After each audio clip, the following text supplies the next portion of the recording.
జై శ్రీకృష్ణ చైతన్య ప్రభు నిత్యానంద హరే రామ హరే కృష్ణ రాధే గోవింద. మొక్కలు నాటే కార్యక్రమంలో భాగంగా ఈరోజు ఐటీ నుంచి ఇద్దరు సార్స్ వచ్చారు. తర్వాత ఉషా మేమందరం వచ్చాము. మేము ఈ విధంగా ఈ వైష్ణవ సాంప్రదాయానికి సంబంధించిన ఈ విధంగా నామాలు ఏమిటి పెట్టుకున్నామంటే, అవి కృష్ణుని యొక్క పాదాలు అని, మా శరణాగతిలో ఈ రెండు పాదాలని, ఇటు కుడివైపు ఉన్న ఒక రేఖ ఈశ్వరుడని, ఇటువైపు బ్రహ్మ అని, ఇక్కడ నిర్గుణమైన పరమాత్మ శ్రీకృష్ణ పరమాత్మ అని. ఇది ఒక ప్రొటెక్షన్. హరే రామ హరే కృష్ణ ఉద్యమంలో వాళ్ళకి ఈ నామం అన్నది ఒక ప్రొటెక్షన్. ఆ యొక్క భగవద్గీత శ్రీ భగవాన్ వాచ, స్వయంగా భగవానుడు శ్రీకృష్ణుడు అని మనకు చెప్తుంది. అయితే 700 శ్లోకాలు మనం కంఠస్థం పెట్టి 700 శ్లోకాల ఆచరణ అంటే అంశుల కొలది యొక్క ఆ యొక్క కంఠస్థం పెట్టే కంటే ఒక్కటి ఆచరణ చేయండి అని మహాత్ములు చెప్తుంటారు.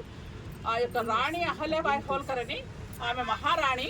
ఆమె ఎప్పుడు కూడా పాపము ఈ యొక్క సోమనాథ మందిరాలు ఇవన్నీ కూడా వాళ్ళు నాశనం చేసిపోయినాక పునః ప్రతిష్ట చేసింది ఆమె భగవద్గీత వినాలని కూర్చుంటుంది.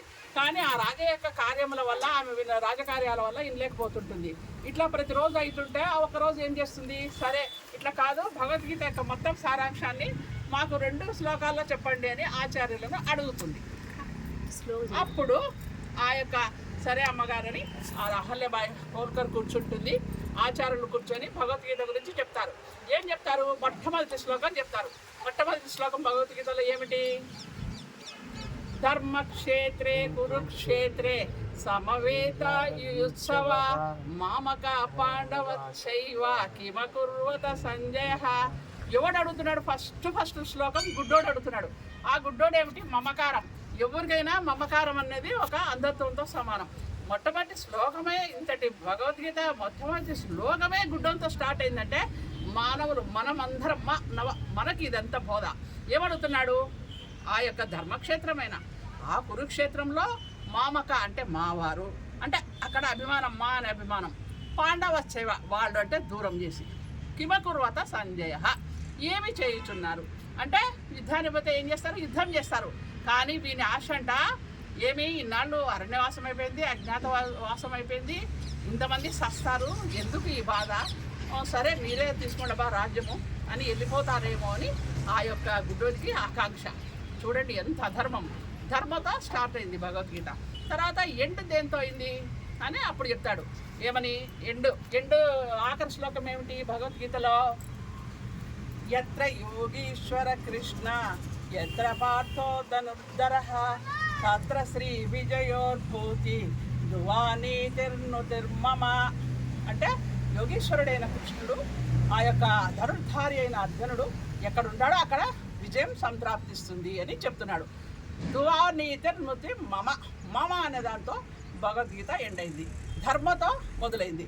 ఆ భగవద్గీత మొత్తం 700 శ్లోకాలు జీవుని యొక్క మమ ధర్మ, నా యొక్క ధర్మాన్ని చెబుతున్నాయి అని ఆ యొక్క చాలనేసి ఆమె అహల్యాబాయి హోల్కర్ లేచిపోయిందట. అసలు భగవద్గీత అంశం టన్నులు చదివి నేను ఎన్నిసార్లు పారాయణం చేసినా, నువ్వు ఎన్నిసార్లు పారాయణం చేసినావో నీ ఇష్టం, కానీ ఒక్క శ్లోకాన్ని నువ్వు ఆచరించు. మమ అంటే నా భక్తుడు ఎన్నడూ చెడిపోడని కృష్ణుడు చెప్పినాడు. కాబట్టి శరణాగతి పొందు భగవంతుణ్ణి. అదొకటి. శంకరాచార్యుడు బట్టి 700 మంది శిష్యులు ఉన్నారట. వాళ్ళందరూ పోతున్నారట.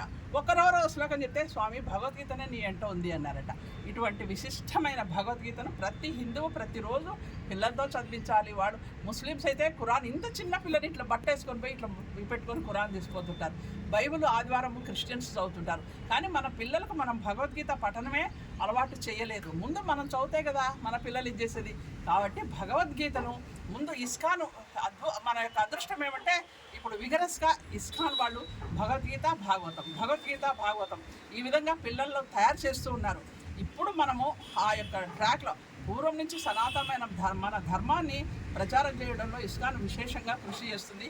ఇస్కాన్ మందిరాన్ని ఈ ఊర్లో పెట్టాలనుకున్నారు. ఈ ఊరి భక్తులందరూ కలిసి శ్రీకృష్ణుని ఒక చిన్న మందిరం నిర్మించుకున్నారు అద్భుతంగా. ఇప్పుడు ఇక్కడ మేము వృక్షాలు నాటినాము. ఈ యొక్క మందిరం బాగా పెద్దగా విశాలంగా బాగా డెవలప్ అయితే కనుక ఇక్కడే భగవద్గీత ప్రవచనాలు అవన్నీ కూడా సాయంత్రం పూట అట్లా వచ్చి మొక్కలు నాటి ఈ కార్యక్రమాన్ని కృష్ణునికి పూజ చేసుకోవాలని మాకెంతో ఆకాంక్ష ఉంది. ఈ యొక్క దీన్ని నిర్మించిన వాళ్ళు, కమిటీ వాళ్ళందరికీ కూడా మా యొక్క ధన్యవాదాలు. వాళ్ళు ఇంకా దీన్ని డెవలప్ చేయాలని మేము కృష్ణ పరమాత్మను ప్రార్థిస్తున్నాము. హరే కృష్ణ. హరే కృష్ణ. హరే కృష్ణ.